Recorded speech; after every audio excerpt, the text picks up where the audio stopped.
What is up guys? Welcome back on my YouTube channel. Today in this video, nasa loob ako ng Mitsubishi Mirage and this variant is a GLX model.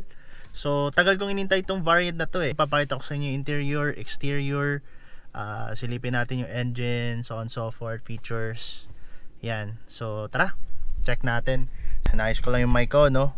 Well, since dito tayo sa interior, umpisa natin sa interior guys. Sa pinakakaliwa, makikita nyo guys na plain black lang yung color niya or gray. Isa lang yung auto up and down, which is sa driver side. The rest are power windows lang, and this is the lock for the windows. Nandito na rin mismo yung lock ng sasakyan. Ang gusto ko dito sa part na to, pwede mo siyang kalabitin lang eh, tapos o-open na lahat ng doors. So very basic lang. Dito merong pocket and a bottle holder, tapos isang speaker. Yan, wala siyang tweeter dito. And then pagdating naman dito sa gitna, ito naman yung makikita nyo guys. So this is the steering wheel. Ito yung sa volume controls ng infotainment system, and this is for the voice receiver kapag naka-connect yung phone mo. So nandito yung function niya. So itong manibela natin is tilt lang, hindi siya telescopic. Nandito lang siya sa bandang kaliwa ng steering wheel. Dito naman may blank switches din dito, tapos meron ditong blank switches again or blank plate, and ito yung controls for the power mirrors, power side mirrors. So left, right, up, down, tapos ito lang yung ipipiliin mo if you want to adjust the left mirror or the right. Fortunately hindi siya hindi siya power folding, which is fine, okay lang naman. And this is the design of the aircon louver, so plain black lang siya. Ito naman sa switch dito sa column, since wala siyang fog lamps, wala rin siyang toggle switch dito. So kung magpapalagay ka ng fog lamps, malamang magiging switch na ilalagay mo dito, or depende kung anong ma-avail mo na design. Dito naman sa right is the switch for the wiper. Ito lang naman din. Ito itatagal mo based sa interval, sa bilis or sa bagal. So kung gusto mo na mas matagal na interval, kunwari umambon lang, sobrang hina ng ambon, pwede mo siya ilagay sa pinaka dito, tapos hindi ko lang alam kung ilang segundo bago siya mag-interval uli. So the more na mas mahaba the more na nakalagay na nanditong part yung itong indicator na to, the more din na mas matagal yung interval ng pag-wipe niya. Syempre itong design, this is the louver, ito yung sa hazard switch, ito yung radio niya. It's already equipped with Android Auto and Apple CarPlay. So all you have to do is to make sure you have a high-speed data cable na ilalagay mo dito. Diyan. Tapos automatic na yan, transfer na ng data yung cellphone mo to install a bit of information, tapos okay na yan, dire-diretso na. Since this is a GLX variant, makita nyo dito guys na manual climate control to. So this is the knob for thermostat. Yan. So ito yung max. Ito naman yung sa fan speed. And ito naman yung sa blower setting mo, kung gusto mo na nasa front lang, which is here. Ito lang yan. Kung gusto mo meron din sa paa, lilipat mo lang dyan. And kung gusto mo nakafocus sa paa, then yun lang din. This one is the defogger. This one is for the toggle switch naman, para sa kung gusto mo naka-circulate or galing sa labas yung hangin na ipoproduce ng aircon. Yan.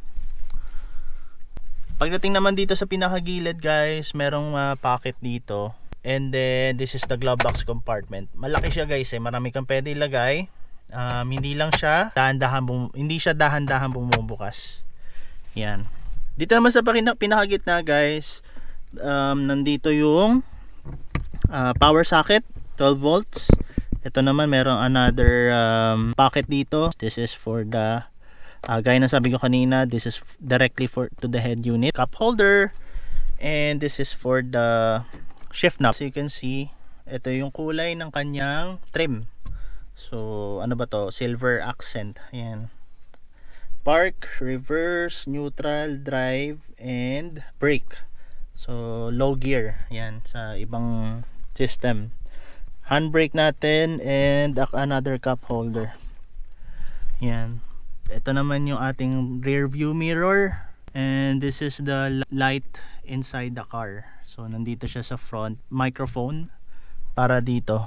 So once you press this button, magsalita ka, mararecognize yan dahil dito. Mas madali niya mararecognize. Dito sa driver side, walang salamin, wala ring ilaw. While sa passenger, merong mirror pero walang ilaw. So nakabase lang siya dito. Then merong mga grab handlebar dito, which is sa passenger, wala sa driver. Sa passenger sa likod, dalawa. Ayan. So dito naman sa gauge cluster, combination siya ng analog and digital. So analog tong tachometer, speedometer, tapos meron ditong data na lumalabas, so which is siya yung digital. So ang lumalabas diyan, ito pag pre-start the engine, pag magpi-pre-start ka ay makikita mo check engine, battery indicator, oil, yan sa EPS nya, electronic power steering, handbrake. Ito makikita mo data guys. So this is the main kilometer odometer, main odometer.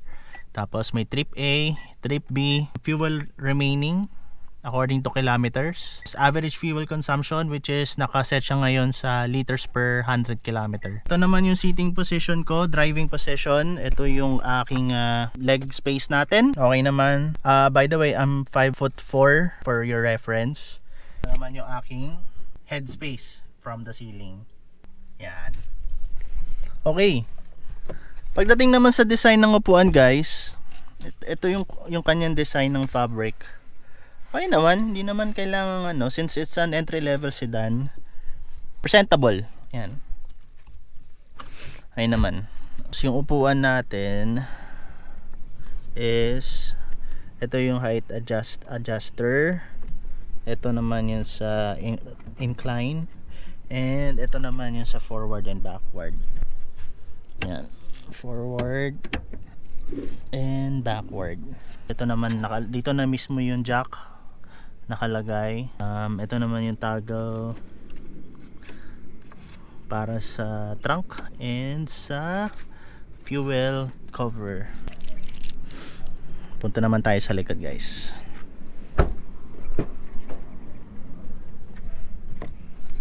Alright guys, pagdating sa likod, similar to GLS variant, meron ditong pocket. Malaki yung space guys, tinan mo. Ito yung ito yung leg space. Ayan. Ito naman yung sa head space ko from the ceiling. Laki siya. Ever lang na malaking tao yung sasakay sa likod, ganyan magiging itsura niya. Tapos akong pasahero sa likod, meron pa ding leg space. Kaya most of the time itong sasakyan na to ginagamit sa Grab malaki siya Meron ditong cup holder kasi dito guys sa pintuan dito sa likod wala mga cup holder. As you can see, blanco siya. Yun nga lang, console na to most of the time nakaganyan yan to be honest. Wala ka masyado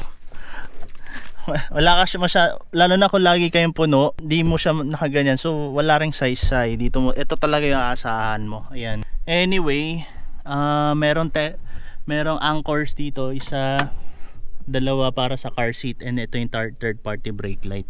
Ito naman yung sa child lock guys, magkabilang pintuan yan. Alright, so since we're done inside, punta naman tayo sa likod.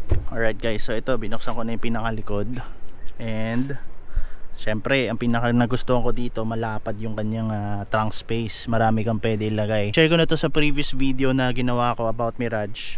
Kasyang kasya dito yung stroller ng anak ko na hindi siya umbrella type, yung basic lang na patayo siya guys.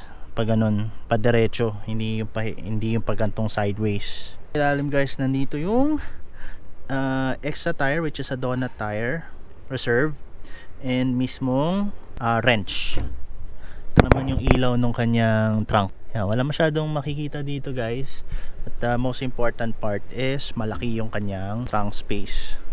Since this is a GLX variant guys, wala siyang rear view camera, so kailangan mo siya pa-installan. And ito naman yung access niya sa trunk. Ito yung nirereklamo na iba na ang hirap isara, pero okay lang naman yan guys. It's sanayan lang. So ito naman yung ilaw niya guys, very elegant to para sa tingin ko sa akin guys. Gandang ganda ako sa tail light niya although bulb type lang siya, pero alam mo yung presentable naman siya. Tapos ito, it's a reflector, wala tong ilaw. May konting accent dito yan, para hindi masyadong dull, di ba? So may pagka sporty. Emblem ng Mirage G4 and logo, wala na siya dito kung anong variant. Ayun pala yung antenna niya guys sa radio. So far may Mirage din naman ako guys Okay rin naman yung radio nito, yung signal niya. Unlike sa ibang kotse, pag na unting signal, kunwari napunta ka sa tunnel, biglang nawawala, hindi naman siya ganun. Pagdating naman sa tires guys, gumagamit si Mirage G4 ng 185 by 55 radial 15. So it's a rim 15 tire. Pagdating sa gilid, very straightforward tong design niya. So may accent dito, may straight lines dito, ganun dito sa baba, yan. Then wala na, yun lang naman. So ito yung door handle natin, door opener, which is body color. Meron siyang susian dito. If in case na lobat yung remote mo, ito yung magiging option mo. So there are two ways to open the car. It's either use the remote or use this ang tawag dito susian. Ayan. This mirror, body color din, and nandito yung repeater niya, which is this one. Ewan ko kung familiar kayo, pero tawag namin dati sa ganito chiclet. Chiclet light. Yan. Pagdating sa harap guys, dito ako na in love sa Mirage. Kahit anong sabihin ng iba na ano man yung Mirage na yan, pero dito gandang ganda ako talaga sa front fascia niya. Dahil yan sa dynamic shield design ng Mitsubishi. So wala guys, gandang ganda ako, napaka-elegante niya para sa akin. Alam mo yun, at this price level, di ba? Pero yun nga lang, masyadong common sa daan. Kung ikaw yung tipo ng tao na ayaw mo sa very common na sasakyan, baka hindi to para sa'yo. Pero anyway, yeah, meron siyang silver accents dito, meron siyang butas. Ito yung Mitsubishi logo natin, and ito yung headlight natin guys. Sa headlight natin, gumagamit ng bulb type. That includes the turn signals, the park light, and the main headlight. Since it's a GLX variant, wala siyang fog lamps, which I mentioned earlier. And then meron siya ditong silver design. Ayun, part ng dynamic shield na tinatawag. Nandito yung kanyang wiper or yung washer para sa windshield. Ito naman yung sa tinatanggal to para dito mo i-insert yung sa tow hook. Alright guys, so dito ko natatapusin tong vlog na to. Very quick lang. Nagustuhan niyo tong vlog na to, and plan nyo kumuha ng Mirage GLX variant na taga Cavite ka lang, especially Dasma area, Bacoor. PM nyo lang yung wife ko, meron siyang Facebook page kasi isa siya sa sales executive ng Mitsubishi.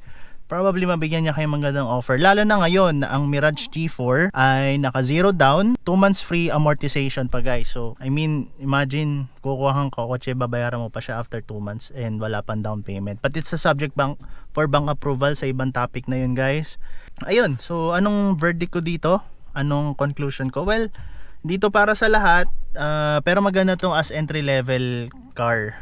Start lang natin kasi medyo mainit.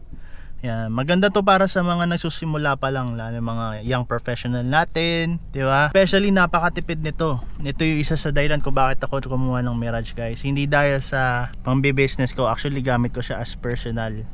But most of the people na nag-inquire sa asawa ko, the reason why they're getting it is for business. Pinanggagrab yan. Already an indicator na kaya Mirage ang kinukuha, it's because reliable. Na-prove naman ng sasakyan na to na reliable. Anyway, so I hope you guys enjoyed the video, and thank you guys for tuning in this channel, POVPH. Thanks for watching. Drive safe, ride safe, God bless, and enjoy. Bye!